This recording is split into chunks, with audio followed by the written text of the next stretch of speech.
Regiões episcopais realizam assembleias para a sexta APD, a polêmica do projeto Escola Sem Partido e ainda o resultado dos jogos do Cruzeiro e Atlético na rodada do fim de semana. Hoje é segunda-feira, 21 de outubro e o Horizonte Notícias já está no ar.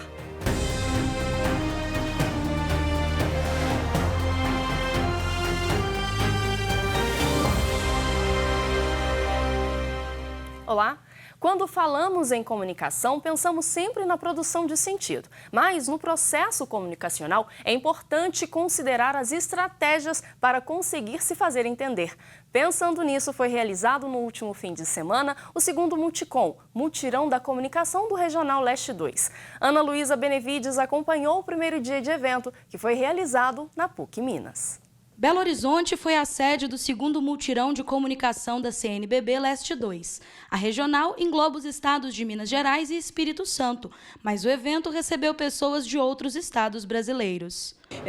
Além de ser profissionais também, mas agentes de pastoral da comunicação de Minas, da Diocese e Arquidiocese de Minas e do Espírito Santo, também nós tivemos inscrições de pessoas de São Paulo, de Curitiba. Então a gente percebe o seguinte, não é só o Regional Leste 2 que se interessa pela temática, nós temos outros regionais que também se interessaram em se inscrever. A comunicação como estratégia para as relações humanas é o tema que norteou todo o encontro. Comunicar é diálogo e as mídias sociais são canais que aproximam. Produzir um conteúdo, primeiro, centrado no usuário que está do lado de lá, um conteúdo que faça sentido no contexto dele, que vai ajudá-lo em alguma tarefa do dia a dia. Dessa forma, esse conteúdo ele vai fortalecer mais o relacionamento entre o usuário e a instituição ali, né? Mas o uso das redes sociais, apesar de favorecer a comunicação, tornando-a mais acessível e rápida, apresenta desafios que precisam ser considerados. Nós estamos aqui como agentes que se encontram para juntos nós possamos também vencer e superar esses desafios. Comunicar mais e melhor são duas estratégias básicas para criar uma comunicação assertiva. Mas não basta somente isso. É necessário viver o que se fala. E tem um recurso que não depende de tecnologia, mas que a igreja precisa cada vez mais cuidar. É o recurso do testemunho. De modo que anunciando bem a mensagem e testemunhando a mensagem, isso que vocês fazem de fazer chegar em tantos lugares diferentes pela tecnologia, pelos veículos de comunicação, certamente vai chegar de uma maneira interessante e bonita.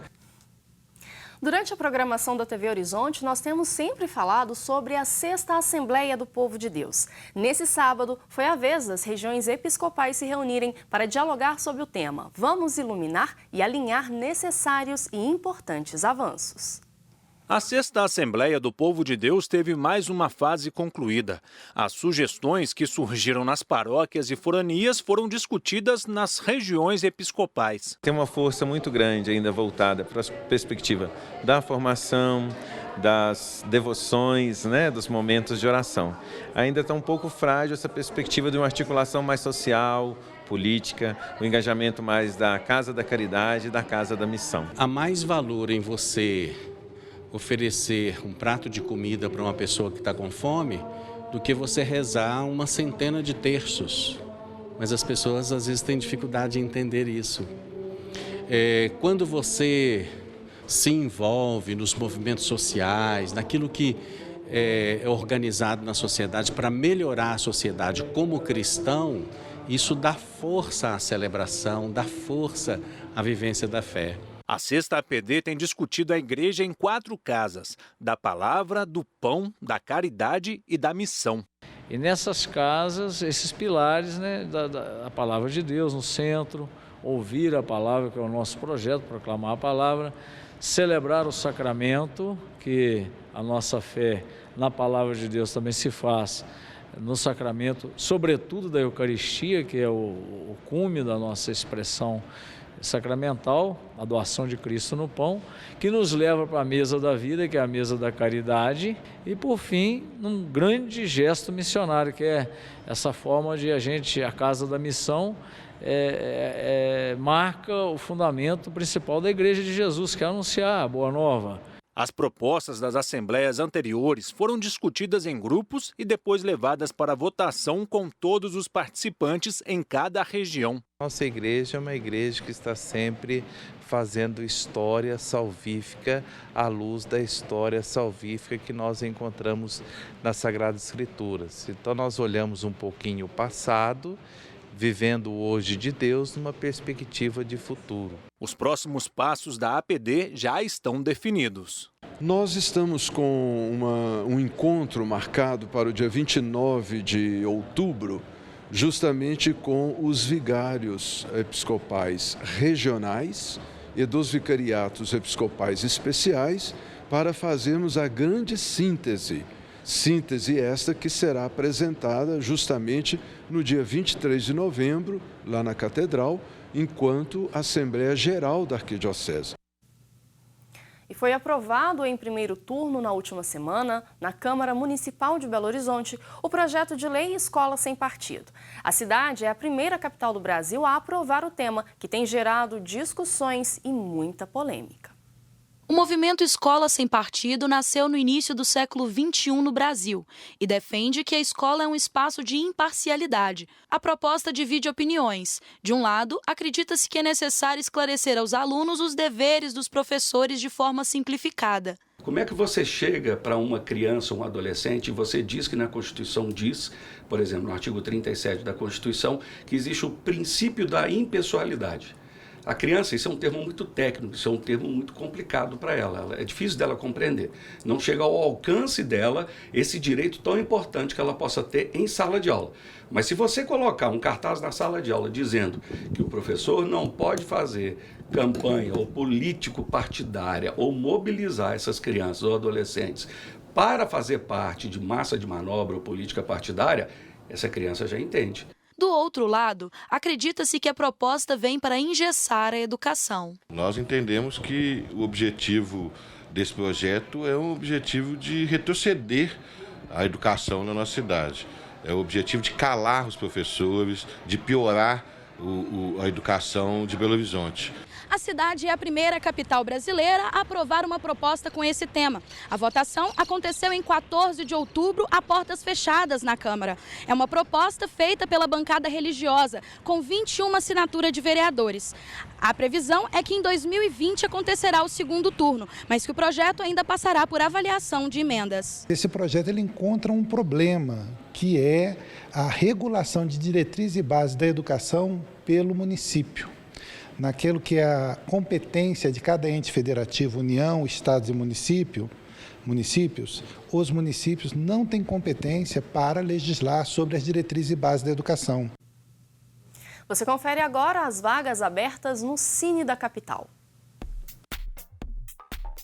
Vaga para analista de marketing, 6 meses de experiência, ensino superior completo, salário de R$ 1.800. Vaga para manobrista, 6 meses de experiência, ensino médio, salário de R$ 998. Vaga para pizzaiolo, 6 meses de experiência, ensino fundamental completo, salário de R$ 1.600. Vaga para vidraceiro, 6 meses de experiência, ensino médio completo, salário de R$ 1.500. O Cine funciona de segunda a sexta-feira, de 8 da manhã às 5 horas da tarde. Informações no site da Prefeitura ou no aplicativo Cine Fácil. Chegou a hora da gente atualizar a situação dos times mineiros após a rodada do fim de semana do Brasileirão.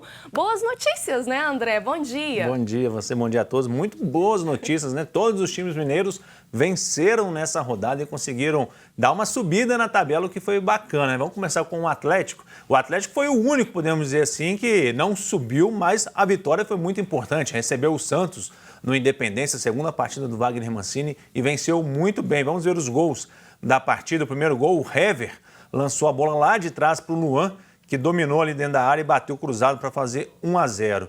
E aí, no segundo tempo, ainda no primeiro tempo, Leonardo Silva, 40 anos, fez o segundo gol, 2-0 para o Atlético. O Atlético segue na 12ª colocação na tabela, mas conseguiu interromper uma sequência. Já eram 5 jogos sem vitória. Essa vitória dá um ânimo extra para a equipe. E aí o Wagner Mancini, que chegou a 2 partidas só, teve um empate contra o CSA e essa vitória, ainda não tinha tempo para trabalhar a equipe. Então ele vai ter uma semana cheia. O próximo compromisso apenas no domingo contra o São Paulo. Então o Atlético vai ter bastante tempo para trabalhar e o Wagner Mancini colocar a identidade dele nessa equipe.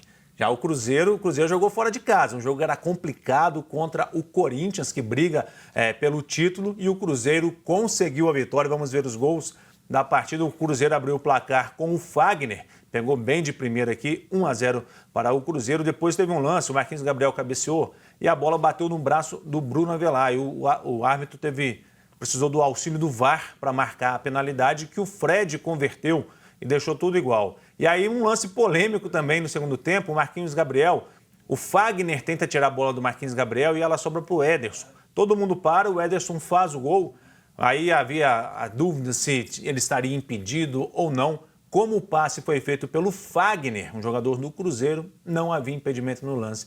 E aí esse gol foi legal, o Cruzeiro venceu por 2-1, saiu da zona do rebaixamento, pode voltar hoje caso o CSA ou o Ceará vençam a partida, mas já foi a segunda vitória consecutiva. E a primeira vitória do novo técnico do Cruzeiro? Foi a segunda vitória. Ele tinha vencido o São Paulo na última rodada por 1-0 e agora conseguiu a segunda vitória. Boas notícias, finalmente. E o América? O América venceu o Oeste por 1-0, tá ali colado na zona do G4, e o próximo adversário dele é o Atlético Goianiense, que está no G4. E se o América vencer, ele passa e aí fica de vez entre os 4 primeiros do campeonato. André, muito obrigada, com boas notícias, né, como a gente sempre gosta. E a gente termina o jornal Horizonte Notícia com uma informação. Uma aeronave de pequeno porte caiu aqui em Belo Horizonte, no bairro Caiçara, região noroeste da capital. A queda foi na rua Minerva, quase esquina com rua Rosinha Sigô. Nós temos informações, as primeiras informações é que 3 pessoas faleceram nesse acidente, que já é o segundo em um ano que acontece ali na região. Durante a programação a gente traz mais notícias e mais informações sobre esse caso. Horizonte Notícia fica por aqui, a gente volta amanhã, 8h45 da manhã. Para rever a edição de hoje, acesse o nosso site tvhorizonte.com.br. Eu te espero. Tchauzinho.